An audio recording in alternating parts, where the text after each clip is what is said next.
मतलब कहने वाली बात क्या है, इंडेक्सेशन मतलब है कि जो पुरानी वैल्यू है, जो पुरानी वैल्यू है उसको आज के हिसाब से कन्वर्ट करना।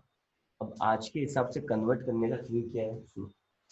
जैसे एक सिंपल सा एग्जांपल लिया जाए तो 2001 के अंदर घर का खर्चा आराम से 5,000 निकलता था।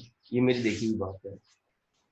5,000 में आराम से घर का एक महीने राशन का खर्चा आराम से निकल जाता था, सब कुछ, इवन तो स्कूल की फीस भी। और फीस क्या थी, हाईएस्ट जो फीस हुआ करती थी इन स्कूलों में, प्राइवेट स्कूलों में, वो भी शायद 400 500 थी, 400 500 नहीं थी। प्राइवेट स्कूल के अंदर 400 500 फीस भी शायद नहीं थी।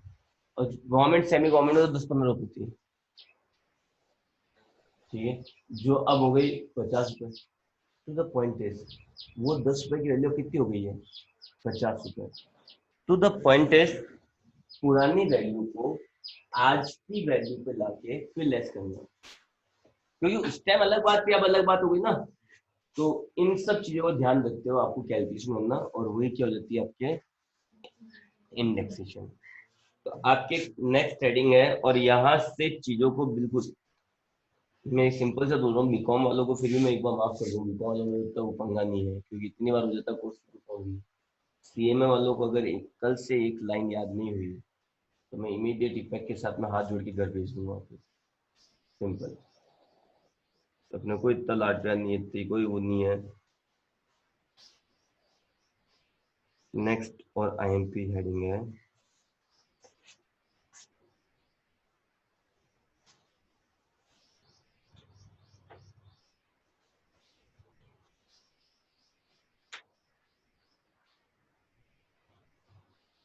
Calculation points. ठीक है,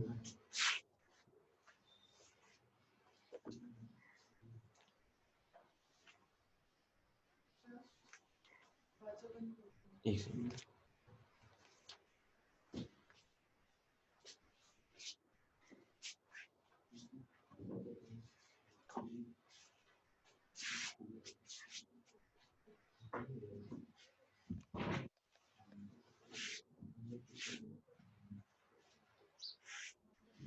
तो देखो, कैलकुलेशन पॉइंट्स हैं ओवरऑल 16 17 पॉइंट्स हैं। कैलकुलेशन के ओवरऑल 16 17 पॉइंट है आपके BCom BCom.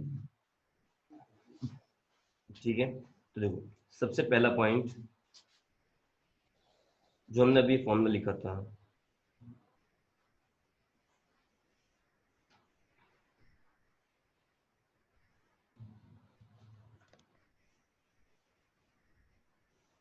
Indexed cost of purchase. Indexed cost of purchase, अब ये कैसे कैलकुलेट करेंगे, इंडेक्स कॉस्ट ऑफ परचेज कैसे कैलकुलेट करनी, तो एक छोटा सा फॉर्मूला है,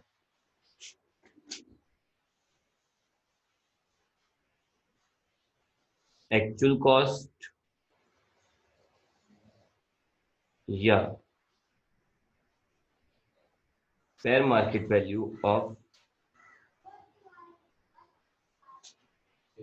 1 अप्रैल 2001। तो याद इतने सिंपल, ये याद रख लो, कॉस्ट या 2001 की मार्केट वैल्यू। मैं याद इतने तरीके बता रहा हूँ। जो लैंग्वेज है एज इट इज उस लैंग्वेज में आप याद नहीं रख सकते हैं, तो याद नहीं लैंग्वेज को भी सिंपल, कॉस्ट या 2001 की मार्केट वैल्यू, दोनों में से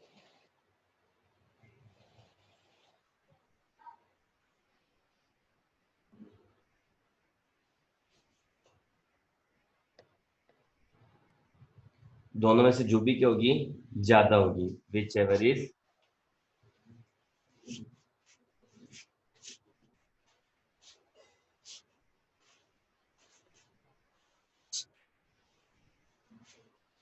विच एवर इज हायर। तो कॉस्ट या 2001 की मार्केट वैल्यू दोनों में से जो भी ज्यादा होगी, तो याद कैसे रख लोगे, कॉस्ट या 2001 की market value higher divide by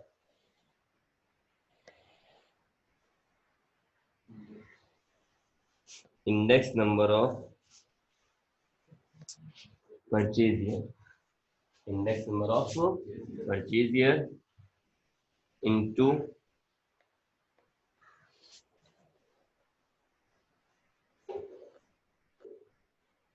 index number of serial. ठीक है, फॉर्मूला क्या हो गया, कॉस्ट या 2001 की market value whichever is higher, divide करो index number of purchase year का, मल्टीप्लाई करो index number of sale year का। परचेज ईयर आपको दिया हुआ होगा, बस आपको आइडेंटिफाई करना है। जैसे मैं बोलता हूँ 1 जून 2011, तो कौन सा ईयर हुआ ये, 11-12 या 10-11? 1 जून 2011, 11-12। 1 अगस्त 2007, 7-8। फिर 1 मार्च 2016, 15-16। बस ईयर आइडेंटिफाई करते आना चाहिए।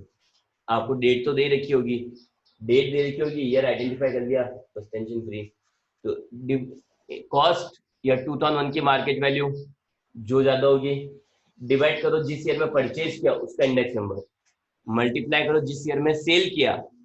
अपन ये तो चाह रहे हैं कि जो अपन ने पुरानी वैल्यू पे परचेज किया था उसको आज की वैल्यू पे लेके आना है। तो आज की वैल्यू लेके आना मतलब आज वाले से मल्टीप्लाई करेंगे ना, तो index number of purchase year, जिस साल खरीदा था उसका डिवाइड, और जिस साल बेच रहे हैं उस साल का multiply. I repeat, actual cost या 2001 की market value whichever is higher, divide करो जिस साल परचेज किया है उसका इंडेक्स नंबर, और मल्टीप्लाई करो जिस साल सेल किया है उसका इंडेक्स नंबर। 99% चांसेस में इंडेक्स नंबर आपको दे रखे होंगे, नहीं दे रखे होंगे तो केवल 2।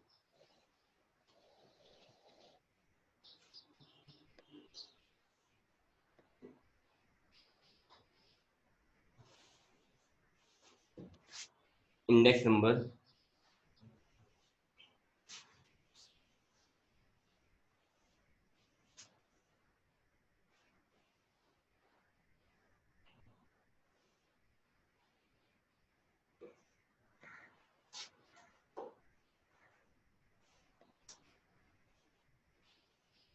दो हजार एक दो या उससे पहले का कोई भी साल हो, सबका 100 है। इंडेक्स नंबर 2001 दो से पहले का कोई भी साल हो, 1991, 1961, 81, 1999, सबके 100, कोई फर्क नहीं पड़ेगा। मतलब 1999 हो, 91 हो, 95 हो, 84 हो, 90 हो, 78 हो, कोई भी हो, सबका 100। और दूसरा इंडेक्स नंबर है रिसेंट टाइम का, जो हमारा प्रीवियस ईयर है 2019-20, और उसका इंडेक्स नंबर है, ये 2 इंडेक्स नंबर आपको याद रखना है। इसके अलावा एक भी इंडेक्स नंबर आपको याद नहीं रखना, बाकी सारे क्वेश्चन देखते हैं। इसके अलावा जितने भी इंडेक्स नंबर होंगे वो सारे आपको क्वेश्चन में दे रखे होंगे। तो 2001-2 या उससे पहले का कोई भी साल हो, सबका 100 है। फिर 1920, इसका क्या है, 289, ये रिसेंट है, तो रिसेंट एक तो आपको याद रखना होता है, और एक जो कॉमन है वो आपको याद रखना होता है। ठीक है सर, तो पहली कैलकुलेशन खत्म हुई। Index cost of purchase, formula क्या हो गया, कॉस्ट या 2001 की market value whichever is higher, divide करो जिस साल परचेज किया उसके इंडेक्स नंबर का, मल्टीप्लाई करो जिस साल सेल किया उसके इंडेक्स नंबर का। तो ओवरऑल फॉर्मूला बोलोगे लैंग्वेज वाइज, तो एक्चुअल कॉस्ट और market value of 1 April 2001 whichever is higher, divided by index number of purchase year, multiply by index number of sale year. समझ में? Index number दे दिया आपको 2001 2, और उससे पहले का 100, और 1920 का 289। ठीक है, इसके बाद में second topic,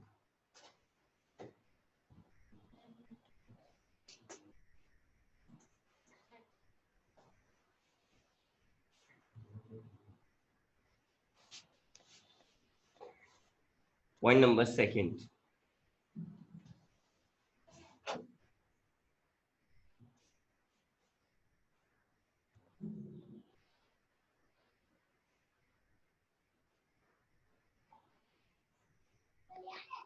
index cost of improvement. Next topic है इंडेक्स कॉस्ट ऑफ इम्प्रूवमेंट। अब इम्प्रूवमेंट की इंडेक्स कॉस्ट कैसे निकालेंगे, तो देखो सबसे पहले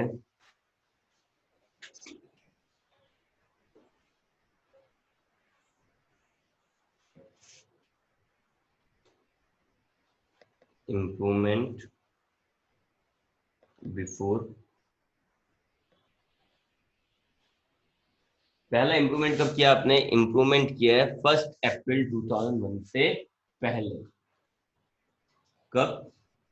बिफोर 1 अप्रैल 2001। तो उसको क्या करना है? इग्नोर। उसको क्या मारो? इग्नोर मार दो, बिल्कुल कोई मतलब नहीं आपको। तो अगर इम्प्रूवमेंट 2001 से पहले हुआ है तो उसका ध्यान नहीं रखना है, उसको इग्नोर कर दो। चलो ठीक है। फिर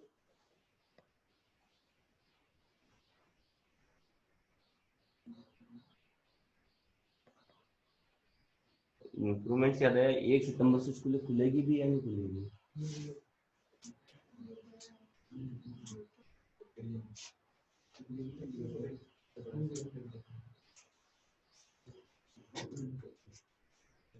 इम्प्रूवमेंट आफ्टर 1 अप्रैल 2001, 1 अप्रैल 2001 के बाद इम्प्रूवमेंट हो तो फॉर्मूला रहेगा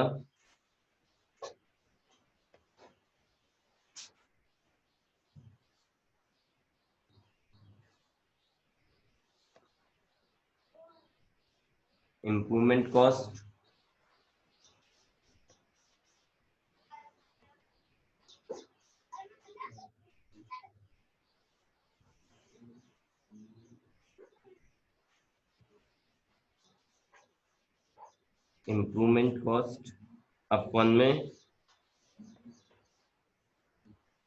index number of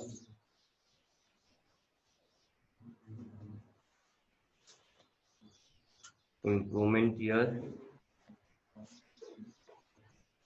into index number of failure.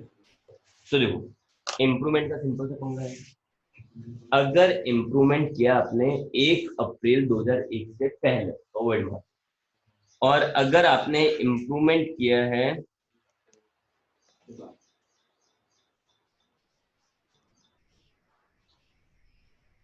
एक तो किया है 1 अप्रैल 2001 से पहले तो इग्नोर करो, और दूसरा इम्प्रूवमेंट किया आपने 1 अप्रैल 2001 के बाद। कब? 1 अप्रैल 2001 के बाद। तो इंडेक्सेशन का फॉर्मूला क्या होगा? Improvement cost divide by index number of improvement year into index number of failure, multiply में फेलियर फिक्स हो गया। तो देखो, दो कैलकुलेशन पढ़ी अपन अब तक। पहला, index cost of purchase, cost और 2001 की market value whichever is higher, cost और 2001 की market value whichever is higher, divide कर दो index number of purchase year, multiply करो index number of sale year. ठीक है, इंडेक्स नंबर 2001, 2 या उससे पहले का कोई भी साल है सबका 100, तो याद रखने लिखता है, 2001 से पहले सारे 100 है। 2001 भी जान दो, 2001 से पहले सारे कितना है? 100, और 1920 का है 289। फिर इंडेक्स कॉस्ट ऑफ इम्प्रूवमेंट, तो अगर इम्प्रूवमेंट हुआ है 2001 से पहले तो इग्नोर, और 2001 के बाद तो improvement cost divide by index number of improvement year into index number of sale. 2 point. Point number third,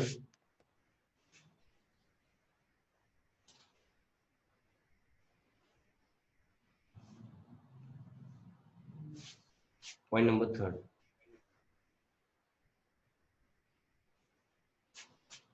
third point क्या है?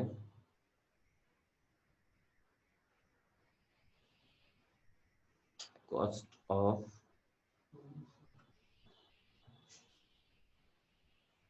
Bonus share. बोनस शेयर की कॉस्ट क्या होगी? नेक्स्ट टॉपिक है क्या? Cost of bonus share. तो bonus share की cost क्या होगी? ठीक है, तो इसमें क्या सीन है सुनना ध्यान से।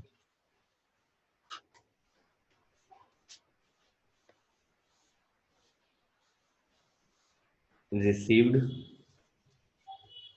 बिफोर,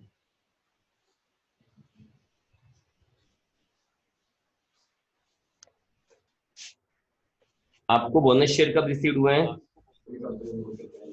1 अप्रैल 2001 से पहले, तो कॉस्ट होगी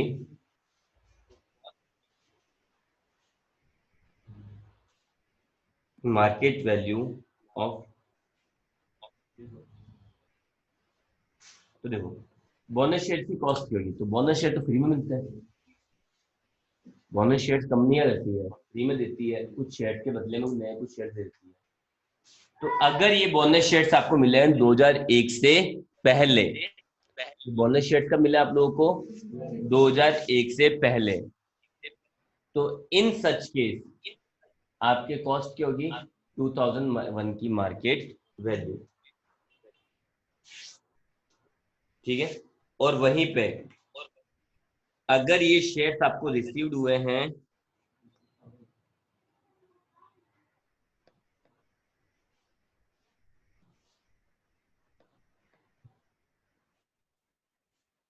2001 के बाद, ठीक है, तो इनकी कॉस्ट क्या होगी,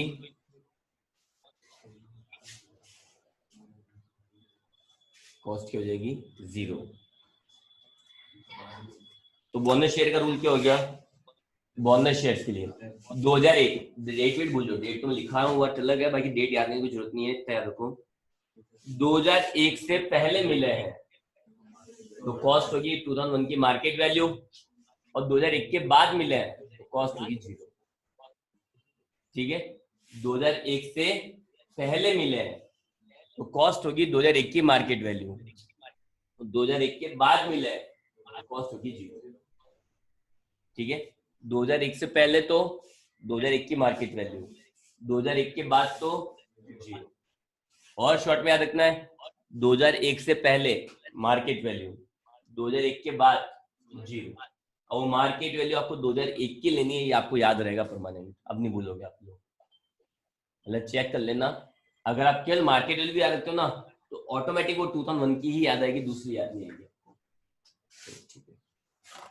तो 3 पॉइंट हुए, index cost of purchase, cost और 2001 की market value, which is higher, divide करो index number of purchase year का, मल्टीप्लाई करो index number of sale year. Index number 2001 या उससे पहले के हैं 100 और 1920 का 289। इंडेक्स कॉस्ट ऑफ इंप्रूवमेंट, अगर इंप्रूवमेंट हुआ है 1 अप्रैल 2001 से पहले, इग्नोर, और 2001 के बाद तो 2001 की, sorry, improvement cost divide by index number of improvement year into index number of, फिर बोनस शेयर 2001 से पहले मिले हैं तो मार्केट वैल्यू, 2001 के बाद मिले हैं तो 0। नेक्स्ट, छोटे छोटे की पॉइंट्स है, बस छोटे छोटे से हैं।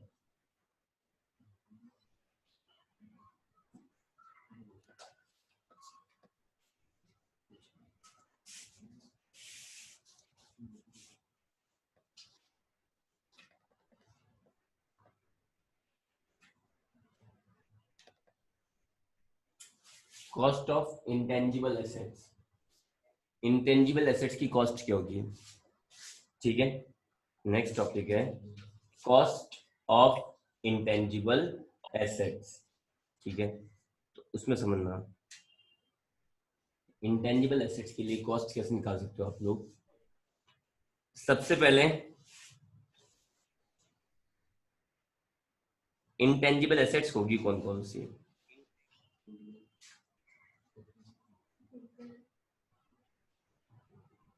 गुडविल, पेटेंट, ट्रेडमार्क, कॉपीराइट, ये 4 नाम तो सबको याद है। इसके अलावा है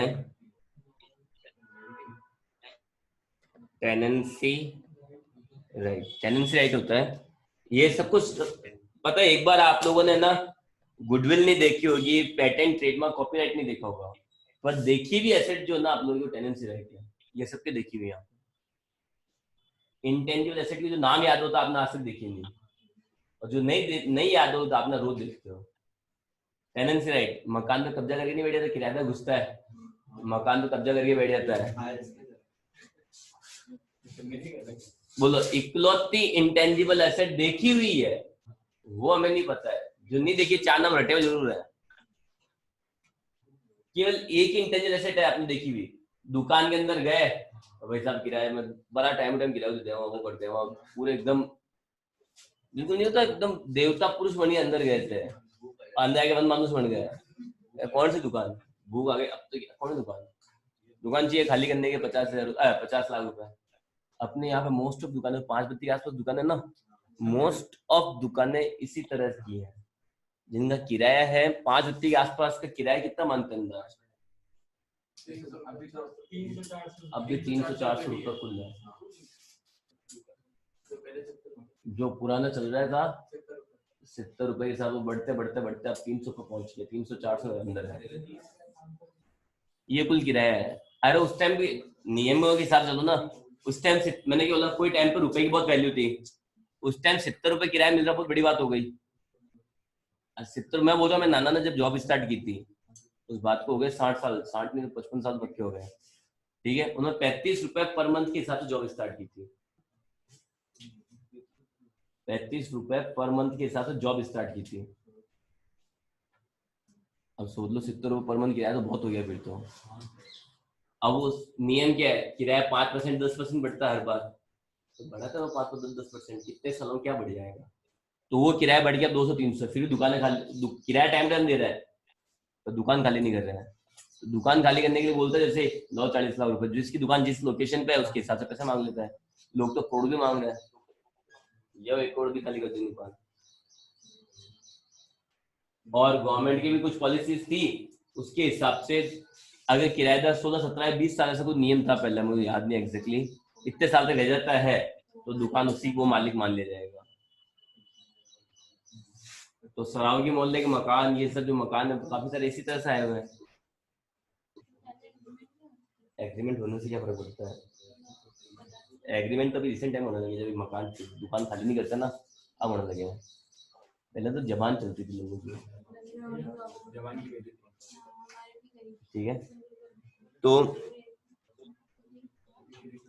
पॉइंट ये आया, टेनेंसी राइट समझ में गया, आप मकान के अंदर गए, किराएदार बन के मकान के मालिक बन गए, तो अब आपका मकान तोड़ना हुआ, आप खाली करने के बदले में पैसे ले रहे हो, खाली करने उसके मकान उसी को वापस दे दोगे, तो आपने छोड़ा कि आपकी एसेट कौन सी गई, टेनेंसी राइट गया, आई बात समझ में। फिर ब्रांड नेम,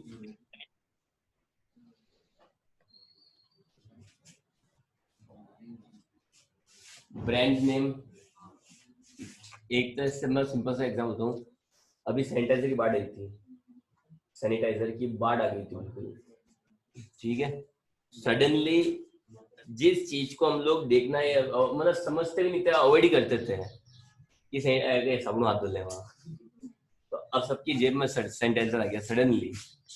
मास्क ठीक है, गर्ल्स तो फेस कवर करते थे पर बॉयज का तो था ही नहीं कुछ भी दूर दूर तक, ठीक है। अब वो क्या हुआ, मास्क सब आ गए, रुमाल वगैरह जो नहीं बांधना पसंद करते उनके भी आ गए। तो अपन बात करते सैनिटाइजर की, अगर आपको बोल रहे कि कोई डिटॉल का सैनिटाइजर आ रहा है 50 रुपए में 100 ml, तो ब्रांड उसका नाम है, नाम से और डिटॉल का आ रहा है बड़ा पड़ी, ठीक है। और दूसरा आ रहा है चंद्र प्रकाश का,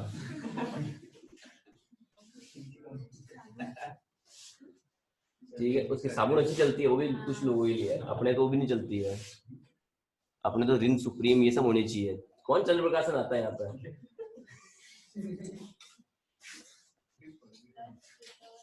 कोई नहीं, तो सबको अगर सही होते हैं ना, भले घर पे एक बार चंद्र प्रकाश आते होंगे पर यहाँ तो सब ये बोलेंगे डव।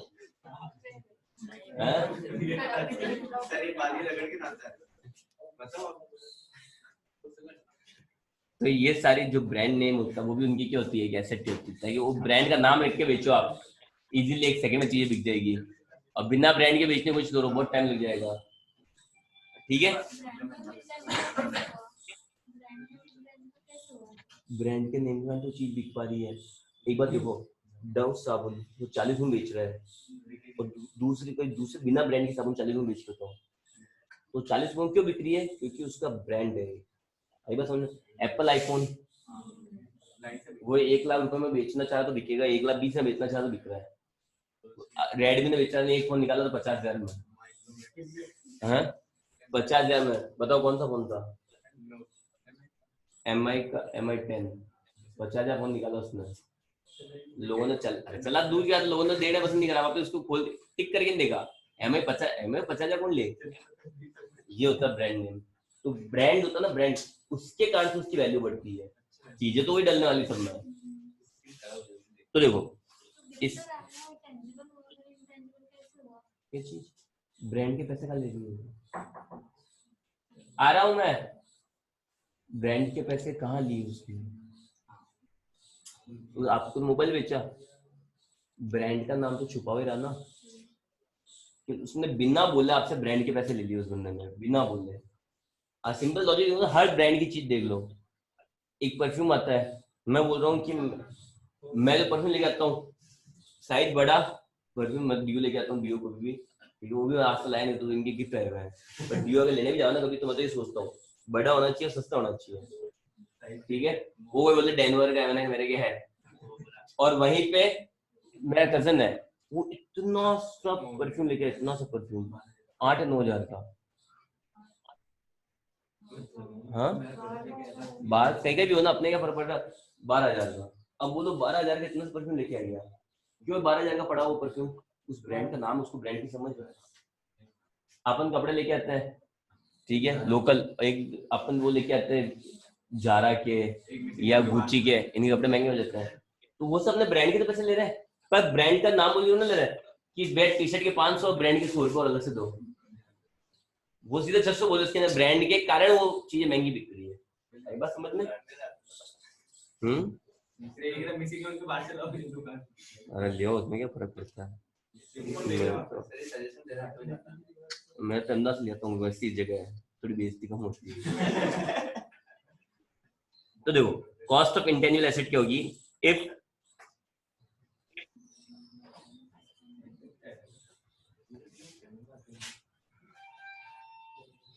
सेल्फ जनरेटेड, अगर खुद से जनरेट किया आपने, खुद ने बनाई अपनी इंटेंजिबल एसेट, तो इसकी कॉस्ट होगी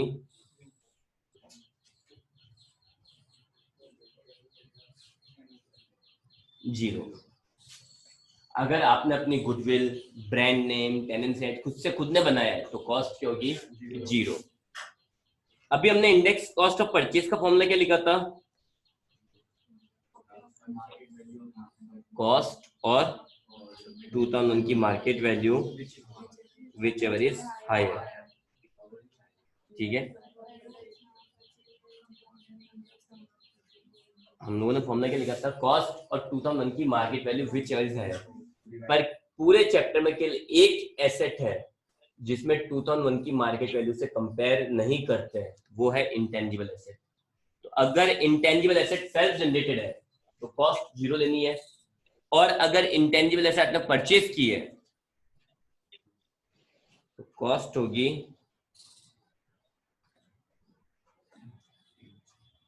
एक्चुअल परचेज कॉस्ट,